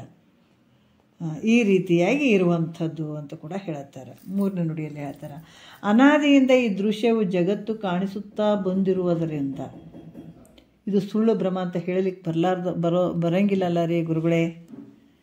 ಅನಾದಿಯಿಂದ ಮೊದಲಿನಿಂದನೂ ಈ ದೃಶ್ಯವಾದಂಥ ಜಗತ್ತು ಕಾಣಿಸ್ಕೊಂತ ಬಂದದಂತಂದ ಮೇಲೆ ಇದು ಸುಳ್ಳು ಭ್ರಮೆ ಆದಂತ ಹೇಳಕ್ಕೆ ಬರಂಗಿಲ್ಲಲ್ಲ ಗುರುಗಳೇ ಅಂತ ಶಂಕೆ ಮಾಡಿದ್ರೆ ಅವ್ರು ಕೆಲವು ದೃಷ್ಟಾಂತಗಳನ್ನು ಕೊಡ್ತಾರೆ ನೋಡ್ರಿ. ಅದಕ್ಕೆ ಗುರು ಭಾಳ ಕರುಣಾಮಯಿ ಅನ್ನುವಂಥದ್ದು ಎಷ್ಟೊಂದು ಹೇಳಿದ್ದಾರೆ. ಇದ್ರಾಗ ಎಳಿಯಾಗಿ ಹೇಳಿದ್ದಾರೆ. ಇದು ಎಷ್ಟು ನಾವು ಅದಕ್ಕೆ ಹೇಳ್ತಾರೆ, ಬರೇ ನಾವು ಕೇಳಿ ಬಿಡುವಂಥದ್ದೆಲ್ಲ, ಅದನ್ನು ಕಾರ್ಯರೂಪಕ್ಕೆ ತರುವಂಥದ್ದು, ಮನಸ್ಸನ್ನು ಬದಲಾವಣೆ ಮಾಡ್ಕೊಳ್ಳುವಂಥದ್ದು, ಇದನ್ನು ಖಂಡಿತ ಮಾಡ್ಕೊಳ್ಬೇಕಂತಾರೆ ಮಹಾತ್ಮರು. ಯಾಕಂತಂದ್ರೆ ಒಂದು ಮಕ್ಕಳಿಗೆ ಒಂದು ಚೂರು ಹೇಳಬೇಕಾದ್ರೆ ನಾವು ಎಷ್ಟೋ ಬೇಸರ ಪಟ್ಕೊಳ್ತೀವಿ. ಗುರುನಾಥ ಎಷ್ಟೊಂದು ಎಳಿಯಾಗಿ ಹೇಳಿದ್ದಾರೆ, ಎಷ್ಟೊಂದು ನಮ್ಮಲ್ಲಿರುವಂಥ ಭ್ರಮೆಯನ್ನು ಬಿಡಿಸ್ಲಿಕ್ಕೆ ಕಷ್ಟಪಟ್ಟಿದ್ದಾರೆ ಅವರು. ಎಷ್ಟೊಂದು ಕರುಣೆ ಅದಂತ ಅನ್ನುವಂಥದ್ದು ಗೊತ್ತಾಗ್ತದೆ. ಅದಕ್ಕೆ ಎಲ್ಲ ಗ್ರಂಥಗಳು ಇರ್ಬೋದು, ಈ ಗ್ರಂಥ ಭಾಳ ಉತ್ಕೃಷ್ಟ ಅಂತ ನಿಜಗುಂಡ್ರೆ ಹೇಳಿದ್ದಾರೆ. ಸ್ವಲ್ಪ ನೋಡಿ ಎಲ್ಲಿ ಹಿಮ್ಮುಖ ಆಗಿಬಿಡ್ತಾರೇನೋ, ಎಲ್ಲ ಕಳ್ಕೊಂಡು ಬಿಡ್ತಾರೆ ಅನ್ನುವಂಥ ಒಂದು ದೃಷ್ಟಿಯಲ್ಲಿ. ಯಾಕಂದರೆ ಭಾಳಷ್ಟು ವಿಚಾರಗಳು ಇದರಲ್ಲಿ ಅಡಕಾಗಿದ್ದಾವೆ. ಅಷ್ಟೊಂದು ಅದ್ಭುತವಾದಂಥ ವಿಚಾರಗಳು ಒಳಗೊಂಡಿರುವಂಥದ್ದು ನಿಜಗುಂಡ್ರ ಶಾಸ್ತ್ರ. ಮತ್ತು ಅವರು ಒಂದು ಸಂಕಲ್ಪ ಕೂಡ ಮಾಡಿದ್ದಾರೆ. ಇದು ನಿಜಗುಂಡ್ರ ಶಾಸ್ತ್ರ ಯಾಕಷ್ಟು ಪ್ರಾಮುಖ್ಯತೆ ಐತಪ್ಪ ಆಧ್ಯಾತ್ಮ ಜೀವಿಗಳಿಗೆ ಅಂದ್ರೆ, ಇದರಲ್ಲಿ ಒಂದು ಸಂಕಲ್ಪ ಮಾಡಿದ್ದಾರೆ ಅವರು. ಯಾರು? ನಿಜಗುಂಡ್ರು. ಏನು ಮಾಡಿದ್ದಾರೆ? ಈ ಗ್ರಂಥ ಯಾರು ಓದ್ತಾರೆ, ಯಾರು ಹೇಳ್ತಾರೆ, ಯಾರು ಕೇಳ್ತಾರೆ, ಕೇಳಿದವರಿಗೆ ಹೇಳಿದವರಿಗೆ ಅವರೆಲ್ಲರೂ ಮುಕ್ತನಾಗಲೇಬೇಕನ್ನುವಂಥದ್ದು ಒಂದು ಸಂಕಲ್ಪ ಐತೆ ಇದರಲ್ಲಿ. ಅವರಿಗೆ ಅರ್ಥ ಆಗಬೇಕು, ನಾನು ಯಾರಿದ್ದೀನಿ ಅನ್ನುವಂಥದ್ದು, ಆ ಪರಬ್ರಹ್ಮದ ಅರ್ಥ ಅವರಿಗೆ ಆಗಬೇಕು, ಆ ಒಂದು ಮುಕ್ತಿಯನ್ನು ಪಡ್ಕೊಳ್ಬೇಕನ್ನುವಂಥ ಒಂದು ಸಂಕಲ್ಪ ಈ ಗ್ರಂಥದಲ್ಲಿ ಐತೆ ಅವ್ರದ್ದು. ಅದಕ್ಕೆ ಇದು ಭಾಳ ಕೃತ್ಯ ನೋಡ್ರಿ, ಎಷ್ಟು ಅದ್ಭುತವಾಗಿ ಹೇಳ್ತಾರೆ. ಇಷ್ಟೇ ಹೇಳಿದರೆ ಆಗಿತ್ತವರು. ಜಗತ್ತು ಅಹಂ ಅಂತ ಯಾವಾಗ ಬರ್ತದೆ ಅವಾಗ ಇದಂ ರೂಪದಂಥ ಜಗತ್ತು ಕಾಣಿಸ್ತಂತ ಅಷ್ಟೇ ಹೇಳಿಬಿಡ್ಬೋದಾಗಿತ್ತು. ಮತ್ತಲ್ಲಿ ಸಂಶಯ ಬಂದರೆ, ಶಂಕೆ ಬಂದರೆ ಮೈತ್ರಾದೇವಿ ಅದಕ್ಕೆ ಇಲ್ಲಿ ಭಾಳಷ್ಟು ಅದ್ಭುತವಾಗಿ ಹೇಳ್ತಾರೆ. ಅಲ್ಲ, ಅನಾದಿ ಕಾಲದ ಮೊದಲಿನಿಂದನೂ ಇದು ದೃಶ್ಯವಾದಂಥ ಜಗತ್ತು ಕಾಣಿಸ್ತಾ ಬಂದದ, ಮತ್ತು ಇದಕ್ಕಿದ್ದಂಗೆ ಇದು ಸುಳ್ಳಾದ, ಇದು ಭ್ರಮೆಯಿಂದ ಕೂಡ್ಯದಂತ ಹೇಳಲಿಕ್ಕೆ ಬರೋಂಗಿಲ್ಲಲ್ಲ ಅಂತ ಶಂಕೆ ಮಾಡಿದ್ರೆ ಕೆಲವು ದೃಷ್ಟಾಂತಗಳು ಕೊಟ್ಟು ತಿಳಿವಂಗೆ ಹೇಳ್ತಾರೆ. ಇದನ್ನು 3ನೇ ನುಡಿಯಲ್ಲಿ ಹೇಳ್ತಾರೆ, ಕನಸಿನ ನೇಣು ಹಾವಿನ ಕೊರಡಿನ ತಸ್ಕರನ ಮರಿಚಿಕೆ ಓಲು ತ್ರಿಜಗವು ಅನುದಿನವರಿಯೇ ತನ್ನೊಳು ಮಿಥ್ಯೆ ಎಂದು ಕಂಡೊಡನೆ ದಿವ್ಯಯೋಗಿ ಭುವನದೋಳು ಅಂತ ಎಷ್ಟು ಅದ್ಭುತವಾಗಿ ಹೇಳ್ತಾರೆ ನೋಡ್ರಿ. ಯಾಕಂದ್ರೆ ಅರಿಯೇ ಅಲ್ಲ, ಇಲ್ಲಿ ಯಾಕಂತಂದ್ರೆ ಇಲ್ಲಿ ಒಂದು ವಿಚಾರ ಹೇಳ್ತಾರೆ ಅವರು. ಕನಸಿನ ಅಂತಂದ್ರೆ ಕನಸು ಅಂದರೆ ತನ್ನಲ್ಲಿ ಬೀಳುವಂಥ ಸ್ವಪ್ನ, ಮತ್ತು ಹಗ್ಗದಲ್ಲಿ ಹಾವು. ಭಾಳ ವಿಶೇಷ ಐತೆ ನೋಡ್ರಿ, ಇದು ವಿಚಾರ ಒಂದು ಸ್ವಲ್ಪ ಸೂಕ್ಷ್ಮ ಐತೆ. ಹಗ್ಗದಲ್ಲಿ ಹಾವು, ಮತ್ತು ಮೋಟು ಮರದಲ್ಲಿ ಕಳ್ಳ, ಮತ್ತು ಮರುಭೂಮಿಯಲ್ಲಿ ಮೃಗಜಲ. ಇವು ಹೆಂಗದಾವಂದ್ರೆ ಅವಿಚಾರದಿಂದ ಪ್ರತ್ಯಕ್ಷವಾಗಿ ಭಾಳ ದಿವಸ ಇದ್ದಂಗೆ ತೋರಿ ಬಂದರೂ ಕೂಡ ವಿಚಾರ ಮಾಡಿ ನೋಡಿದಾಗ ಆಯಾ ಒಂದು ಅಧಿಷ್ಠಾನಗಳಲ್ಲಿ ಇವು ಯಾವೂ ಇಲ್ಲ, ಆಯಾ ಅಧಿಷ್ಠಾನಗಳಲ್ಲಿ ಇವು ಯಾವೂ ಇಲ್ಲ. ಹಂಗೆ ಈ ಜಗತ್ತು ಕೂಡ ನೋಡ್ರಿ, ಈ ಜಗತ್ತು ಕೂಡ ಹೆಂಗದಂದ್ರೆ ಸಚ್ಚಿದಾನಂದ ಸ್ವರೂಪದಲ್ಲಿ ಇಲ್ಲವೇ ಇಲ್ಲ. ಅದಕ್ಕೆ ಈ ದೃಷ್ಟಾಂತಗಳು ಕೊಟ್ಟಿದ್ದಾರೆ ಅವರು ತಿಳ್ಕೊಳ್ಳಿಕ್ಕೆ.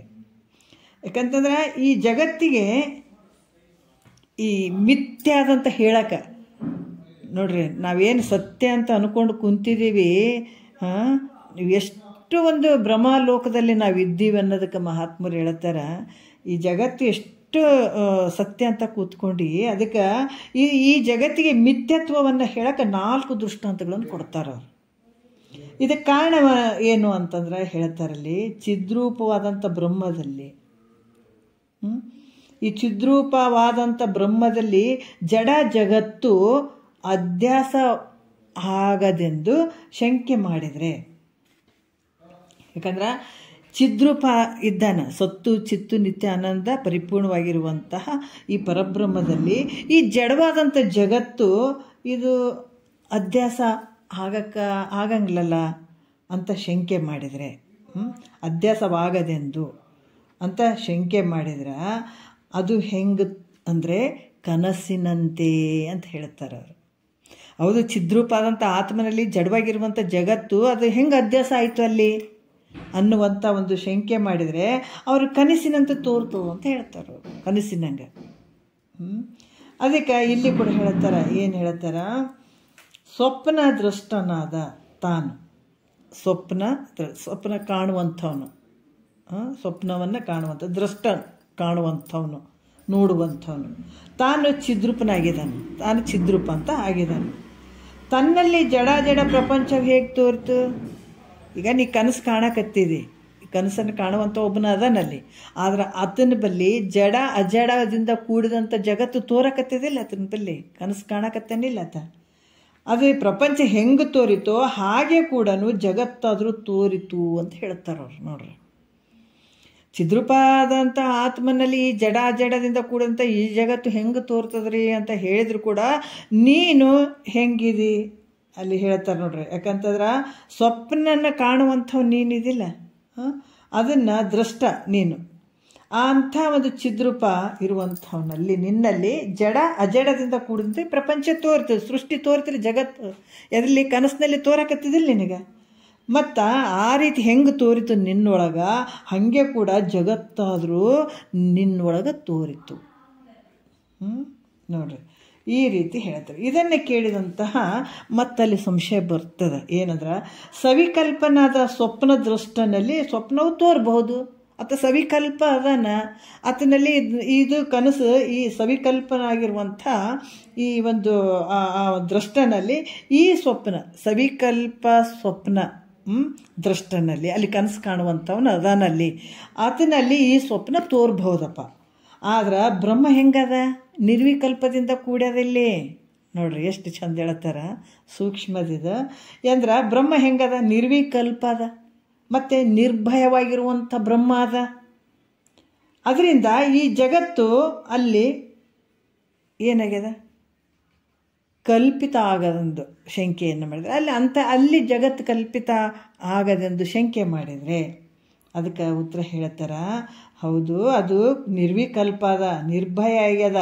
ಅದ್ರಾಗ ಈ ಜಗತ್ತು ಏನಾಗ್ಯದ? ಕಲ್ಪಿತ ಆಗದೆಂದು ಅಂತ ಹೇಳಿದ್ರೆ, ಆ ಶಂಕೆ ಮಾಡಿದ್ರೆ ಅದಕ್ಕೆ ಉತ್ತರ ಹೇಳ್ತಾರ, ನೇಣಿನ ಹಾವಿನ ದೃಷ್ಟಾಂತ ಕೊಡ್ತಾರೆ ಅವರು. ಯಾಕಂದ್ರೆ ಎಷ್ಟು ಒಂದೊಂದಕ್ಕೆ ಒಂದೊಂದು ದೃಷ್ಟಾಂತ ಕೊಡ್ತಾ ಇದ್ದಾರೆ ಅವರು.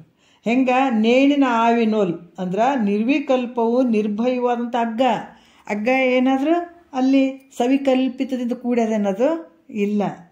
ಅಲ್ಲಿ ಕೂಡ ಯಾವ ನಿರ್ವಿಕಲ್ಪದಿಂದ ಕೂಡಿದಂಥದ್ದು ನಿರ್ಭಯವಾಗಿರುವಂಥ ಈ ಹಗ್ಗದಲ್ಲಿ ಅಲ್ಲಿ ಏನು ತೋರಿತು? ಭಯಾತ್ಮಕವಾದಂಥ ಚೇತನ ರೂಪ ತೋರಿತಿಲ್ಲ. ಅಲ್ಲಿ ಹಗ್ಗಕ್ಕೆ ಏನಾರ ಇದೈತೇನೋ ಅಲ್ಲಿ? ಯಾವ ರೀತಿಯಿಂದ ಏನೂ ಇಲ್ಲ, ಅದು ನಿರ್ಭಯವಾಗಿ ಬಿದ್ದದ ಅಷ್ಟೇ, ಅದ್ರಾಗ ಏನೂ ಇಲ್ಲ. ಆದ್ರೆ ಆ ಹಗ್ಗದಲ್ಲಿ ಹಾವಿನ ಭ್ರಾಂತಿ, ಹಾವೇನದ ಚೇತನದಿಂದ ಕೂಡಿದಂಥದ್ದು, ಹಿಂಗೆ ಓಡಾಡ್ದಂಥದ್ದು ಅಂಥ ಒಂದು ಹಾವಿನ ಭ್ರಾಂತಿ ಅದರಲ್ಲಿ ಐತಿಲ್ಲ ನಿನಗೆ. ಅದ್ರಾಗ ಇಲ್ಲಿ ಹಗ್ಗದಲ್ಲಿ ಭಯಾತ್ಮಕ ಚೇತನ ರೂಪ ಹಾವು ಹೇಗೆ ತೋರಿತೋ ಹಾಗೆ ಬ್ರಹ್ಮದಲ್ಲಿ ಜಗತ್ತು ತೋರ್ಯದ. ನೋಡಿದ್ರೆ ಅದು ನಿರಾಕಾರ ಅದ, ನಿರ್ವಿಕಲ್ಪದಿಂದ ಕೂಡ್ಯದ, ನಿರ್ಭಯವಾಗಿರುವಂಥದ್ದದ. ಹಗ್ಗನೂ ಹೆಂಗದ ಹಾಗೆ ಅದ. ಅದ್ರಾಗ ಮತ್ತು ಹಾವಿಂದ ಭ್ರಾಂತಿ ಆಗಿದ್ದಿಲ್ಲ, ಅದು ಓಡಾಡ್ತದೆ. ಹಾವು ಹಿಂಗೆ ಚೇತನ ರೂಪದಿಂದ ಇರ್ತದೆ, ಹಿಂಗೆ ಓಡಾಡ್ತದೆ, ದಪ್ಪ ಇರ್ತದೆ, ಸಣ್ಣ ಇರ್ತದೆ, ಇದೆಲ್ಲ ತೋರಿತಿಲ್ಲ ನಿನಗೆ. ಭಯ ಐತಿಲ್ಲ ಅದನ್ನು ನೋಡಿಬಿಟ್ಟು. ಮತ್ತು ಅದು ಹೆಂಗಾಯಿತು? ಅದ್ರಾಗ ತೋರಿದ ಹಗ್ಗದಲ್ಲೇ ಹಾವಿನ ಭ್ರಾಂತಿ ತೋರ್ಯದು. ಅದ್ರಾಗ ನಿನ್ನಲ್ಲಿ ನಿರ್ವಿಕಲ್ಪವಾಗಿರುವಂಥದ್ದು, ನಿರ್ಭಯವಾಗಿರುವಂಥದ್ದು, ನಿರಾಕಾರವಾಗಿರುವಂಥದ್ದು, ನಿರ್ಗುಣವಾಗಿ ಇರುವಂಥದ್ದು ನಿನ್ನಲ್ಲಿ ಈ ಒಂದು ಜಗತ್ತು ಹಂಗೆ ತೋರ್ಯದ. ನೋಡ್ರಿ, ಈ ರೀತಿ ಬ್ರಹ್ಮದಲ್ಲಿ ಜಗತ್ತು ತೋರ್ಯದ ಅಂತ ಹೇಳ್ತಾರೆ ಅವರು. ಮತ್ತು ಇಲ್ಲಿ ಹೇಳ್ತಾರೆ ಬ್ರಹ್ಮ ನಿರಾವಯ ಮತ್ತು ನಿಷ್ಕ್ರಿಯ ಆಗ್ಯದ, ಈ ಜಗತ್ತು ಸಾವಯವ ಸಕ್ರಿಯವಾಗ್ಯದ, ಅದರಿಂದ ಕಲ್ಪಿತ ಆಗದಂತ ಶಂಕೆ ಮಾಡಿದ್ರೆ ಎಷ್ಟು ಅದ್ಭುತವಾಗಿ ಹೇಳ್ತಾ ಇದ್ದಾರೆ ಅವರು. ನೋಡ್ರಿ, ಹೌದು, ಬ್ರಹ್ಮ ಹೆಂಗದ? ಯಾವುದರ ಅವಯವಗಳದಾವೇನು ಬ್ರಹ್ಮಗ? ಕೈ ಕಾಲು ಅವೆಲ್ಲ ಅದಾವೇನು? ಇಲ್ಲ. ಮತ್ತು ಹೆಂಗದ? ನಿಷ್ಕ್ರಿಯ, ಯಾವ ಕ್ರಿಯೆ ಒಳಪಟ್ಟದ್ದೇನು? ಬ್ರಹ್ಮ ಯಾವ ಕ್ರಿಯೆ ಒಳಪಟ್ಟದೇ ಇರುವಂಥದ್ದು. ನಿರಾವಯ ಬ್ರಹ್ಮ ಹೆಂಗದ? ನಿರಾವಯದಿಂದ ಕೂಡ್ಯದ, ನಿಷ್ಕ್ರಿಯವಾಗಿರುವಂಥದ್ದದ. ಆದರೆ ಇಂಥಲ್ಲಿ ಜಗತ್ತು ಹೆಂಗದ?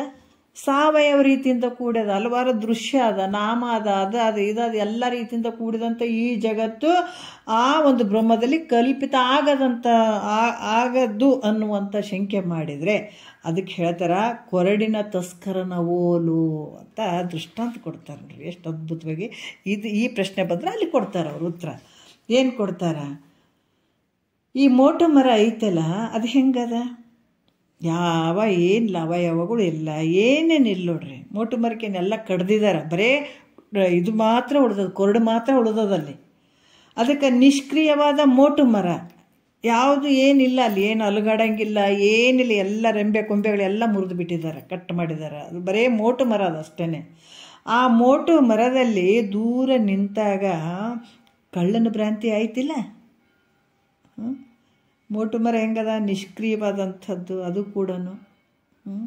ಅಂಥ ಒಂದು ಮರದಲ್ಲಿ ಈ ಕಳ್ಳ ಯಪ್ಪ ದೂರ ನಿಂತಾಗ, ದೂರ ನೋಡ್ರಿ ನಸುಗತ್ತಲೆಯಲ್ಲಿ ಕೆಲವೊಂದು ಸಂದರ್ಭದಲ್ಲಿ ಹೋಗಬೇಕಾದಾಗ ಏನಾಗ್ತದ? ನೋಡಿದ ತಕ್ಷಣಪ್ಪ ಹಾವು ಅಂತ, ಇದು ಕಳ್ಳ ಇದ್ದಾನೇನೋ ಅನ್ನುವಂಥ ಭ್ರಾಂತಿ ಐತಲ್ಲ. ಇಲ್ಲಿ ಕೂಡ ಹೇಳ್ತಾರೆ ಆ ಮೋಟು ಮರದಲ್ಲಿ ಚಲನಾತ್ಮಕವಂತ ಕಳ್ಳ ಪ್ರತೀತಿ ಆದಂಗೆ ತೋರ್ತಿಲ್ಲ ನಿನಗೆ. ಆ ಪ್ರತೀತಿ ಆದಂತೆ ನಿಷ್ಕ್ರಿಯ ಬ್ರಹ್ಮದಲ್ಲಿ ಜಗತ್ತು ಕಲ್ಪಿತ ಆಗ್ಯದ, ತಿಳ್ಕೊ ಹಿಂಗ. ನೋಡ್ರಿ, ಅದಕ್ಕೆ ಈ ರೀತಿಯಾಗಿ ಹೇಳ್ತಾರ ಅವರು. ಮತ್ತೆ ಇಲ್ಲಿ ಪ್ರಶ್ನೆ ಶಂಕೆ ಬರ್ತದ. ಏನು ಹೇಳ್ತಾರ? ಈ ಸ್ವಪ್ನ ಕಲ್ಪಿತಕ್ಕೆ ನಿದ್ರಾ ದೋಷ ಐತೆ. ಅಲ್ಲಿ ಮಲಗಿರ್ತಾನ, ಸ್ವಪ್ನ ಬೀಳ್ತದ, ಅದು ಅಲ್ಲಿ ತೋರ್ತದ ಅಂತ ನಾವು ಹೇಳ್ಬೋದು. ಅದು ನಿದ್ರಾ ದೋಷ ಐತಲ್ಲಿ. ಮತ್ತು ಹಾವಾಗಲಿ ಕಳ್ಳನಾಗಲಿ ತೋರ್ಬೇಕಾದ್ರೆ ಅಲ್ಲಿ ನಸುಗತ್ತಲೆ ದೋಷ ಐತೆ, ಹೌದಿಲ್ಲ? ನಸುಗತ್ತಲೆ ಐತೆ, ನಮ್ಗೆ ಹಂಗೆ ತೋರೋದು ಭ್ರಾಂತಿ ಆಗ್ಯದ, ಹೌದಾ? ನಿದ್ರೆ ಒಂದು ದೋಷ ಅದ, ಅಲ್ಲಿ ಸ್ವಪ್ನ ಬಿದ್ದದ. ನಿದ್ರೆ ಮಾಡ್ಬೇಕಾದಾಗ ಅಲ್ಲಿ ಸ್ವಪ್ನ ತೋರಿತು, ಅದು ಓಕೆ. ಆಮೇಲೆ ಇದು ಯಾವ ರೀತಿಯಪ್ಪ ಅಂತಂದ್ರೆ ಇದು ನಸುಗತ್ತಲೆ ಅದ, ನಸುಗತ್ತಲೆ ಒಳಗೆ ಆ ಹಗ್ಗದಲ್ಲಿ ಹಾವಿನ ಭ್ರಾಂತಿ ಆಯಿತು, ಮತ್ತು ಮೋಟು ಮರದಲ್ಲಿ ಕಳ್ಳನ ಭ್ರಾಂತಿ ಆಯಿತು. ಇದಕ್ಕೆ ಏನು ಕಾರಣ ಅಂದ್ರೆ ನಸುಗತ್ತಲೆ ದೋಷ ಐತಲ್ಲಿ, ಅದಕ್ಕೆ ಹಂಗೆ ತೋರಿದದು. ಆದ್ರೆ ಇವು ಯಾವ ರೀತಿ ಅಧ್ಯಾಸವಾಗ್ಬೋದು, ಯಾಕಂದರೆ ಆ ದೋಷ ಇದ್ದದಕ್ಕಾಗಿ ಅಲ್ಲಿ ಅಧ್ಯಾಸ ಆಗ್ಬೋದು, ಭ್ರಾಂತಿ ಆಗ್ಬೋದು, ಭ್ರಮೆ ಆಗ್ಬೋದು. ಆದ್ರೆ ಬ್ರಹ್ಮ ಯಾವ ದೋಷವಿಲ್ಲದೆ ಇರುವಂಥದ್ದದ. ಎಷ್ಟು ವಿಚಾರ ನೋಡ್ರಿ. ಬ್ರಹ್ಮವು ಯಾವ ದೋಷವಿಲ್ಲದೆ ಸ್ವಯಂ ಪ್ರಕಾಶ ಐತದು. ಮತ್ತು ಇದು ಯಾಕಂದ್ರೆ ಅದು ಅಷ್ಟಿಷ್ಟು ಪ್ರಕಾಶತೆ ಇಲ್ಲ, ಅದು ಪರಿಶುದ್ಧವಾಗಿರುವಂಥದ್ದು, ಯಾವ ದೋಷ ಇಲ್ಲ, ಸ್ವಯಂ ಪ್ರಕಾಶ ಇರುವಂಥದ್ದು. ಅದರಲ್ಲಿ ಈ ಜಗತ್ತು ತೋರದೆಂದು ಶಂಕೆ ಮಾಡಿದರೆ, ಈ ಜಗತ್ತು ತೋರಕ್ಕೆ ಸಾಧ್ಯ ಇಲ್ಲ ಅನ್ನುವಂಥದ್ದು ಏನಾರ ಶಂಕೆ ಮಾಡಿದರೆ ಅದಕ್ಕೆ ಮತ್ತೆ ಉತ್ತರ ಕೊಡ್ತಾರೆ, ಮರೀಚಿಕೆ ಓಲು. ಅಂದ್ರೆ ಮರೀಚಿಕೆ ಓಲು ಅಂತಂದ್ರೆ, ಈ ಬೇಸಿಗೆಯ ದಿವಸ ನಾವು ಹೋಗಬೇಕಾದಾಗ ರೋಡ್ ಮೇಲೆ ನೀರು ನಿಂತಂಗೆ ಆಗಿರ್ತದೆ, ದೂರ ನೋಡಿದ್ರೆ ನೀರು ನಿಂತಂಗೆ ಆಗಿರ್ತದೆ. ಹತ್ರ ಹೋದ್ರೆ ನೀರು ಅದಾವೇನಂದ್ರೆ ಇರಂಗಿಲ್ಲ. ಇದು ಮರೀಚಿಕೆ ಓಲು ಅಂತ ಹೇಳ್ತಾರೆ, ಮೃಗಜಲ ಅಂತ ಕೂಡ ಹೇಳ್ತಾರೆ. ಈ ಪ್ರಕಾಶಮಾನವಾದಂಥ ಸೂರ್ಯನು ಬೇಸಿಗೆಯ ಬಿಸಿಲಲ್ಲಿ ಮೃಗಜಲದಂತ ತೋರ್ತಾನಲ್ಲಿ. ಯಾಕಂತಂದ್ರೆ ಸ್ವಯಂ ಪ್ರಕಾಶ ಬ್ರಹ್ಮದಲ್ಲಿ ಯಾವ ರೀತಿ, ಅಲ್ಲಿ ಏನಾರ ನಸುಗತ್ತಲೆ ಐತೇನೋ, ಏನಾರ ದೋಷ ಐತೇನೋ? ಏನಿಲ್ಲ. ಯಾಕಂದ್ರೆ ಪ್ರಕಾಶಮಾನವಾದಂಥದ್ದು ಸೂರ್ಯ ಅದಾನ. ಸೂರ್ಯನಲ್ಲೇ, ಆ ಸೂರ್ಯನ ಬೆಳಕಿನಲ್ಲೇ ಭ್ರಮೆ ಐತಲ್ಲ ನಿನಗೆ, ಅಲ್ಲೇ ಅದು. ಆ ನಿದ್ರೆ ದೋಷದ್ದು ಬೇಡ, ಈ ಕಡೆ ನಸುಗತ್ತಲೆ ದೋಷನೂ ಬೇಡ. ಆದ್ರೆ ಅಂಥ ಒಂದು ದೋಷ ಇದ್ದದಕ್ಕೆ ಅಲ್ಲಿ ಕಂಡದ ಭ್ರಮೆ ಆಗಿರ್ಬೋದು ಅಂತ ನೀವು ಹೇಳಿರ್ಬೋದು. ಆದ್ರೆ ಏನು ಭಾಳಷ್ಟು ಪ್ರಕಾಶಮಾನವಾದಂತಹ ಈ ಒಂದು ಏನು ಸೂರ್ಯನ ಒಂದು ಬೇಸಿಗೆ ಒಳಗೆ ಸೂರ್ಯನ ಒಂದು ಬಿಸಿಲು ಬಿದ್ದಾಗ ಮೃಗಜಲ ಹೆಂಗೆ ತೋರ್ತದ, ಅದೇ ರೀತಿ ಕೂಡ ಸ್ವಯಂ ಪ್ರಕಾಶಾತ್ಮಕನಲ್ಲಿ ಏನು ತೋರ್ತದ, ಈ ಬ್ರಹ್ಮದಲ್ಲಿ ಜಗತ್ತು ತೋರ್ತದ. ಇಲ್ಲೇನಾರ ಅದೊಂದು ದೋಷ ಏನಿಲ್ಲ, ಬೇಕಾದಂಗೆ ಬಿಸಿಲೈತೆ, ಬಿಸಿಲಿನಲ್ಲೇ ತೋರಕತ್ತದಲ್ಲ ಭ್ರಮೆ. ಹಂಗೆ ಇದು ನಿನ್ನ ಸ್ವಯಂ ಪ್ರಕಾಶವಾದಂಥ ಬ್ರಹ್ಮದಲ್ಲಿ ಈ ಜಗತ್ತು ಹಿಂಗೆ ತೋರ್ತದ ತಿಳ್ಕೊ ಅಂತ ಹೇಳ್ತಾರೆ ನೋಡ್ರಿ. ಈ ರೀತಿ ಇದರಿಂದ ಜಗತ್ತು ಹೆಂಗದ, ಮಿಥ್ಯದ. ಆ ನೀರಲ್ಲಿ ಹೋಗಬೇಕಾದಾಗ, ಯಾಕಂದ್ರೆ ರೋಡಿನ ಮೇಲೆ ಹೋಗಬೇಕಾದಾಗ ನೀರು ಕಂಡಂಗೆ ಆಗ್ತದೆ, ಸೂರ್ಯನ ಒಂದು ಪ್ರಕಾಶತೆ ಇರ್ತದೆ ಆ ಟೈಮ್ನಲ್ಲಿ. ಇದ್ದಾಗ ಅಲ್ಲಿ ನೀರು ಅದಾವೇನೋ ರೋಡ್ ಮೇಲೆ ಅಂತ ಅನ್ನಿಸ್ತದೆ. ಮತ್ತು ನಾವು ಮುಂದೆ ಹೋದಂಗೆ ಅಲ್ಲಿ ನೀರು ಇರ್ತಾವೇನೋ ರೋಡ್ ಮೇಲೆ, ನೀರಿಲ್ಲ, ಭ್ರಮೆ, ನೀರಂತ ಅನಿಸೋದಿಲ್ಲ ನಿನಗೆ. ಅದೇ ರೀತಿ ಕೂಡ ನಿನ್ನ ಸ್ವಯಂ ಪ್ರಕಾಶವಾದಂಥ ಬ್ರಹ್ಮದಲ್ಲಿ ಈ ಜಗತ್ತು ಹಿಂಗೆ ತೋರ್ಯದ. ಅದರಿಂದ ಅವು ಹೆಂಗೆ ಸುಳ್ಳದಾವೋ ಈ ಜಗತ್ತು ಕೂಡ ಸುಳ್ಳದ. ವಿಚಾರ ಮಾಡಿದ್ರೆ ಸುಳ್ಳದ. ಅದಕ್ಕೆ ಈಗ ಹಿಂಗೆ ಯಾರು ಇದನ್ನು ನೋಡ್ರಿ, ಭಾಳ ಭಾಳ ವಿಶೇಷವಾದಂಥ ವಿಚಾರಗಳದಾವ. 4 ದೃಷ್ಟಾಂತ ಕೊಟ್ಟು ಹೇಳಿದಾರೆ. ಅದಕ್ಕೆ ಹಿಂಗೆ ಯಾರು ಗುರು ಮುಖಾಂತರ ತಿಳ್ಕೊಂಡು ಮತ್ತು ಇದು ನೋಡ್ರಿ, ಅದಕ್ಕೆ ಇದು ಒಂದು ಸಲಕ್ಕೆ ಕೇಳಿದಾಗ ತಿಳಿತದೇನಂತ ಅನ್ನುವಂಥದ್ದಲ್ಲ. ಇದನ್ನು ಸ್ವಲ್ಪ ಪದೇ ಪದೇ ಕೇಳಿದಾಗ ಇದು ನಿಶ್ಚಯ ಜ್ಞಾನ ಆಗ್ತದೆ. ಒಂದು ಸಲ ಕೇಳಿ ಬಿಡ್ತೀನಿ ಅಂತ ಅಂದರೆ ಹಂಗಾಗಂಗಿಲ್ಲ. ಇದು ಪದೇ ಪದೇ ನಾವು ಯಾವಾಗ ಕೇಳ್ತಾ ಹೋಗ್ತೀವಿ ಆವಾಗ ನಮಗೆ ನಿಶ್ಚಯ ಆಗ್ತದೆ. ಇಲ್ಲಿ ಒಂದು ಪುಣ್ಯದ ಫಲ ಇತ್ತಂದ್ರೆ ಒಂದೇ ಸಲಕ್ಕೂ ಗೊತ್ತಾಗ್ತದೆ, ಇಲ್ಲ ಅಂತಿಲ್ಲ. ಒಂದು ಇಂದಿನ ಒಂದು ನಿಷ್ಕಾಮ ಪುಣ್ಯದ ಫಲ ಇತ್ತು ಅಂತಂದಾಗ ಒಂದು ಸಲಕ್ಕೂ ತಿಳಿಬಹುದು, ಇಂದಿನ ಒಂದು ಸಂಸ್ಕಾರ. ಇಲ್ಲಿ ಈ ಜಗತ್ತು ಮಿಥ್ಯೆ ಅದ. ಹಿಂಗೆ ಯಾರು ನಿಶ್ಚಯ ಜ್ಞಾನ ಉಳ್ಳಂಥವ್ರು ಇರ್ತಾರೋ ಅಂಥ ಒಂದು ಅವನೇ ಮಹಾಯೋಗೀಶ್ವರ ಅಂತ ಹೇಳಲ್ಪಡ್ತಾನೆ. ಹಿಂಗೆ ತಿಳ್ಕೊಂಡತ್ತ ನೋಡ್ರಿ. ಅದಕ್ಕೆ ಯಾರು ಈ ರೀತಿಯಾಗಿ ತಿಳ್ಕೊಂಡು ಜಗತ್ತು ಸ್ವಯಂ ಪ್ರಕಾಶವಾದಂಥ ಬ್ರಹ್ಮದಲ್ಲಿ ಈ ಜಗತ್ತು ಮಿಥ್ಯೆ ಆದಂಥ ಯಾರು ಗುರು ಮುಖಾಂತರ ತಿಳ್ಕೊಂಡು ನಿಶ್ಚಯ ಉಳ್ಳಂಥವ್ರಾಗಿರ್ತಾರೋ ಅವರು ಮಹಾಯೋಗೀಶ್ವರ ಅಂತೇಳ್ಬಿಟ್ಟು ಕರೆಸ್ಕೊಳ್ತಾನೆ, ಹೇಳಿಸ್ಕೊಳ್ಪಡ್ತಾನೆ ನೋಡ್ರಿ. ಇದು ಯೋಗಿ, ಮಹಾಯೋಗೀಶ್ವರ ಅಂತ ಈ ರೀತಿ ನಿಶ್ಚಯ ಜ್ಞಾನ ಆದಂಥವನಿಗೆ. ಅದಕ್ಕೆ ಮತ್ತೆ ಇಲ್ಲಿ ಕೂಡ ಹೇಳ್ತಾರೆ, ಇದಂ ಭ್ರಮರೂಪ ದೃಶ್ಯವಾದಂಥ ಜಗತ್ತು ಮಿಥ್ಯೆ ಎಂದು ಹೇಳುವುದಕ್ಕಾಗಿ. ಈಗ ಇದಂ ಮತ್ತು ಭ್ರಮರೂಪ ದೃಶ್ಯವಾದಂಥ ಜಗತ್ತು ಮಿಥ್ಯೆ ಅಂತ ಹೇಳೋದಕ್ಕಾಗಿ ಅದಕ್ಕೆ ಕಾರಣವಾದ ಅಹಂ ಭ್ರಮೆ ಮಿಥ್ಯೆ ಆಗಿರ್ತದಂತ ಹೇಳಬೇಕಾಗ್ತದೆ. ಯಾಕಂದ್ರೆ ಈ ಇದಂ ರೂಪವಾದಂಥ ಈ ಜಗತ್ತು ಮಿಥ್ಯೆ ಅಂತ ಹೇಳಬೇಕಾದಾಗ ಅಹಂ ಭ್ರಮೆ ಕೂಡ ಮಿಥ್ಯೆ ಆಗ್ತಂತ ಹೇಳಬೇಕಾಗ್ತದೆ. ಅದು ಹೇಗೆ ಎಂದು ಪ್ರಶ್ನೆಯನ್ನು ಮಾಡಿದ್ರೆ, ಅಹಂ ಭ್ರಾಂತಿಗೆ ವಿಷಯವಾದ ದೇಹವು ತನ್ನಲ್ಲಿ ಮಿಥ್ಯಾಧ್ಯಾಸವಾಗಿದೆ ಎಂದು ತನುವಿನ ಧರ್ಮವು ಸತ್ಯ ಅಧ್ಯಾಸ ಆಗ್ತದೆ ಅಂತ ಹೇಳ್ತಾರೆ ಮುಂದವರು. ನೋಡ್ರಿ, ಭಾಳಷ್ಟು ವಿಷಯಗಳು ಹೇಳ್ತಾರೆ. ಅಹಂ ಭ್ರಾಂತಿಗೆ ವಿಷಯವಾದ ದೇಹ, ಅಹಂ ಭ್ರಾಂತಿಗೆ ವಿಷಯವಾದಂಥದ್ದು ಈ ದೇಹ, ಅದು ಮಿಥ್ಯಾಧ್ಯಾಸ. 4ನೇ ನುಡಿಯಲ್ಲಿ ಹೇಳ್ತಾರೆ, ತನುವಿನ ತನ್ನೋಳು, ತನುವಿದು ತನ್ನೋಳು ಸತಿ ಮಿಥ್ಯಾಧ್ಯಾಸವೆಂದೆನಿಪುದು ರಜ್ಜು ಸರ್ಪನ ಓಲು, ತನು ಧರ್ಮವುದು ಪರೀಕ್ಷಿಸಲು ಸತ್ಯಾಧ್ಯಾಸವೆನಿಪುದು ದ್ವಿಜನ ದ್ವಿಜತೆಯಂತೆ ಅಂತ ಹೇಳ್ತಾರೆ. ಏನು ಹೇಳ್ತಾರೆ, ಸತಿ ಅಂದ್ರೆ ಸ್ತ್ರೀಯಳೆ, ರಜ್ಜು ಸರ್ಪನವಲ್ ಅಂದರೆ ರಜ್ಜು ಅಂದರೆ ಹಗ್ಗ, ಸರ್ಪ ಅಂದ್ರೆ ಹಾವು. ತನುವಿದೆ ಅಂದರೆ ಶರೀರ. ತನ್ನೋಳು ಅಂದರೆ ಪರಬ್ರಹ್ಮ ಸ್ವರೂಪದಲ್ಲಿ, ನಿನ್ನ ಸ್ವಯಂ ಪ್ರಕಾಶವಾದಂಥ ಬ್ರಹ್ಮದಲ್ಲಿ. ಮಿಥ್ಯ ಅಧ್ಯಾಸ, ಮಿಥ್ಯವಾಗಿರುವಂಥ ಅಧ್ಯಾಸ. ಯಾಕಂದ್ರೆ ಅಧಿಷ್ಠಾನವಾದಂಥ ಹಗ್ಗದ ಜ್ಞಾನ ಆಗಲು, ಅಧಿಷ್ಠಾನವಾಗಿರ್ತ ಹಾವಿಗೆ ಈಗ ಹಾವು ಅಂತ ಹೆದರಿ ಬಿಟ್ಟಿದ್ದಾನಲ್ಲ, ಹಗ್ಗದಲ್ಲಿ ಹಾವಿನ ಭ್ರಾಂತಿ ಹೇಗ್ಯದ, ಆ ಭ್ರಾಂತಿಗೆ ಅಧಿಷ್ಠಾನವಾಗಿರುವಂಥದ್ದು ಯಾವುದು? ಹಗ್ಗ. ಈ ಭ್ರಾಂತಿ ಹೋಗಿ ಅಧಿಷ್ಠಾನವಾದಂಥ ಹಗ್ಗದ ಜ್ಞಾನ ಆಯಿತು ಅಂದಾಗ ಅದರಲ್ಲಿ ಅಧ್ಯಾಸವಾದಂಥ ಹಾವು ಮಿಥ್ಯ ಅಂತ ಹೇಳಲ್ತದೆ. ಅಧಿಷ್ಠಾನ ವಸ್ತು ನಮಗೆ ಅದು ಜ್ಞಾನ ಆಗದೆ ಇರುವಾಗ ಅದು ಹಾವು ಸತ್ಯನೇ ಅನಿಸಿರ್ತದೆ, ಹೌದಿಲ್ಲ? ನಮಗೇನಾಗಿರ್ತದೆ, ಅಧಿಷ್ಠಾನದ ವಸ್ತು ನಮ್ಗೆ ಅರಿವಿಗೆ ಬರದೇ ಇದ್ದಾಗ ಹಾವು ಸತ್ಯನೇ ಅನಿಸಿರ್ತದೆ. ಯಾವಾಗ ಅಧಿಷ್ಠಾನ ಇದು ಹಗ್ಗ ಅಂತ ಯಾವಾಗ ನಮ್ಗೆ ಕರೆಕ್ಟಾಗಿ ಗೊತ್ತಾಗ್ತದ, ಆವಾಗ ಹಾವಿನ ಭ್ರಾಂತಿ ನಿವೃತ್ತಿ ಆಗ್ತದೆ. ಅದು ಅಲ್ಲ ಹಾವು ಅನ್ನುವಂಗೆ ಆಗ್ತದೆ. ಅದರಂಗ ಇಲ್ಲಿ ಕೂಡ ದೇಹಕ್ಕೆ ಭಿನ್ನವಾದಂತಹ, ಈ ದೇಹಕ್ಕೆ ಭಿನ್ನವಾದಂಥದ್ದು ಯಾವುದು? ಸದ್ರೂಪ ಚಿದ್ರೂಪನಾದಂಥ ತನ್ನ ಯಥಾರ್ಥ ಜ್ಞಾನ ಯಾವಾಗಾಯಿತು, ಈ ದೇಹ ನಾನು ಅನ್ನುವಂಥ ಅಧ್ಯಾಸ ನಿವೃತ್ತಿ ಆಯಿತು. ನೋಡ್ರಿ ಎಷ್ಟು ಅದ್ಭುತವಾಗಿ ಹೇಳ್ತಾರೆ.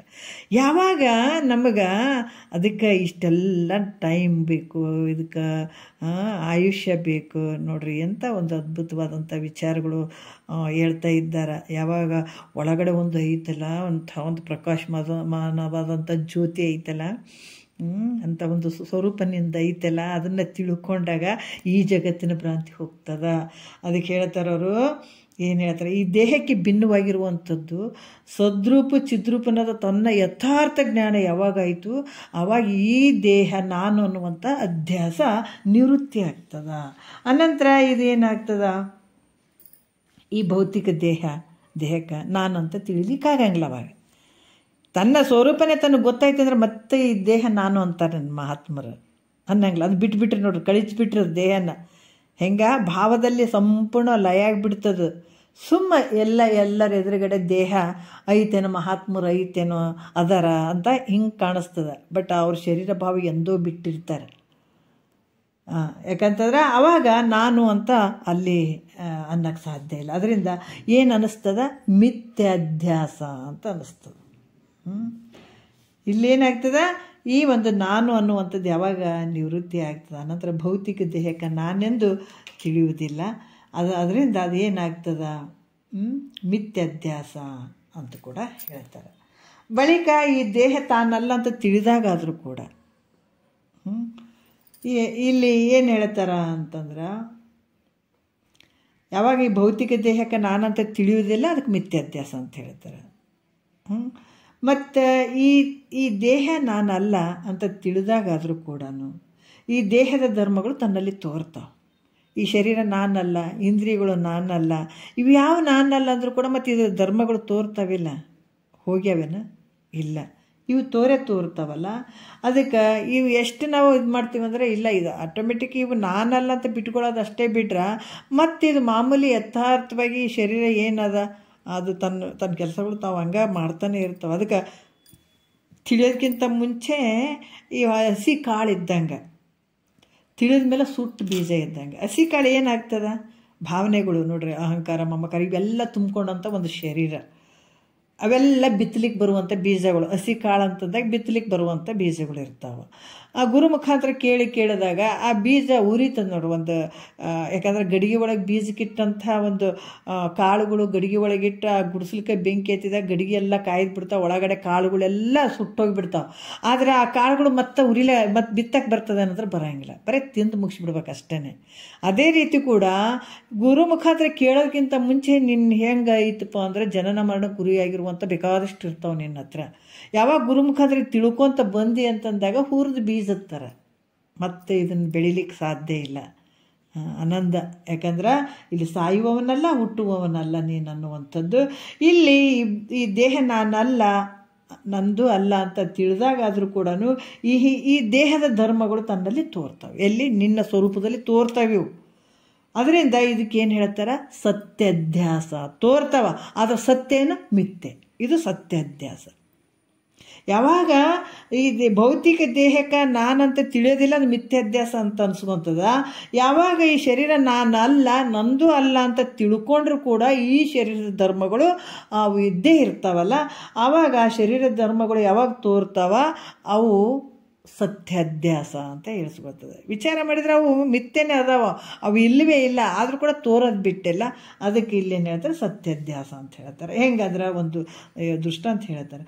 ಒಬ್ಬ ಬ್ರಾಹ್ಮಣ ಇರ್ತಾನೆ, ಪಂಡಿತ ಬ್ರಾಹ್ಮಣ ಇರ್ತಾನೆ.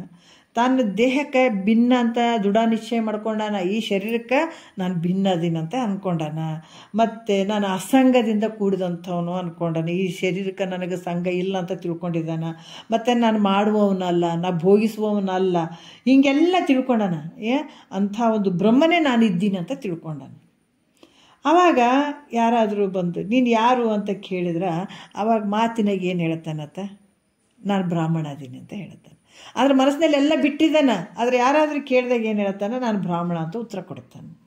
ಅದರಿಂದ ದೇಹವು ತಾನಾಗಿದ್ದರೂ ಕೂಡ ನೋಡ್ರಿ, ತಾನಾಗದಿದ್ರೂ ಕೂಡ ಅದ್ರ ಸಂಬಂಧವಾದಂಥ ಬ್ರಾಹ್ಮಣತ್ವ ಆ ಧರ್ಮವು ತನ್ನಲ್ಲಿ ತೋರಿದಂಗೆ.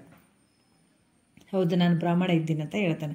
ಆದರೆ ವಿಚಾರ ಮಾಡಿದರೆ ಅವು ಯಾವ ಹೊತ್ತಿಗಿಲ್ಲ, ಆದರೂ ಕೂಡ ಹೇಳುವಾಗ ಹಂಗೆ ಏನು ತೋರ್ತದಲ್ಲ. ಅದಕ್ಕೆ ಈ ಶರೀರ ನೋಡ್ರಿ, ಈ ರೀತಿ ಶರೀರದ ಈ ಕೆಂಪು ಕಪ್ಪು, ಸೊರಗೋದು, ದಪ್ಪಾಗೋದು, ಜನನ ಮರಣ, ಈ ಧರ್ಮಗಳು ನಿನ್ನಲ್ಲಿ ಎಲ್ಲಿ ಅಸಂಗನಾದಂಥ ನಿನ್ನ ಪರಬ್ರಹ್ಮ ಸ್ವರೂಪದಲ್ಲಿ, ಬ್ರಹ್ಮ ಸ್ವರೂಪದಲ್ಲಿ ಇವೆಲ್ಲ ತೋರೋದ್ರಿಂದ ತೋರ್ತಾವೆ. ಈಗ ನೀ ಏನು ತಿಳ್ಕೊಂಡ್ರು ಕೂಡ, ಈಗ ಮಹಾತ್ಮರ ಹತ್ರನೂ ತೋರೇವಿಲ್ಲ. ಅವರೆಲ್ಲ ಶರೀರ ಭಾವ ಬಿಟ್ಟಿದ್ದಾರೆ, ಶರೀರ ನಾನಲ್ಲ ಅಂದ್ಕೊಂಡಿದ್ದಾರೆ, ಇಂದ್ರಿಯಗಳು ನಾನಲ್ಲ ಅಂದ್ಕೊಂಡಿದ್ದಾರೆ. ಈ ಜಗತ್ತು ತೋರಂಗಿಲ್ಲ ಅಂದರೂ ಕೂಡ ಅವ್ರಿಗೆ ಬಿಟ್ಟದೇನು ಕೆಂಪು ಶರೀರ. ಯಾಕಂತಂದರೆ ಈ ದೇಹದ ಧರ್ಮಗಳು ಶರೀರದ ಕೆಂಪು ಅನ್ನುವಂಥದ್ದಾಗಿರ್ಬೋದು, ಕಪ್ಪು ಅನ್ನುವಂಥದ್ದಾಗಿರ್ಬೋದು, ಈ ಸ್ವರ್ಗದಾಗಿರ್ಬೋದು, ದಪ್ಪಾಗೋದಾಗಿರ್ಬೋದು, ಈ ಜನನ ಆಗಿರ್ಬೋದು, ಮರಣ ಆಗಿರ್ಬೋದು, ರೋಗಗಳಾಗಿರ್ಬೋದು, ನಾನಾ ರೀತಿಯಿಂದ ವ್ಯವಹಾರಗಳು ಶರೀರಕ್ಕೆ ತೋರ್ತಾವಿಲ್ಲ. ಅವ್ರಿಗೇನು ಬಿಟ್ಟಾವೇನ? ಅವು ತೋರ್ತಾವಲ್ಲ.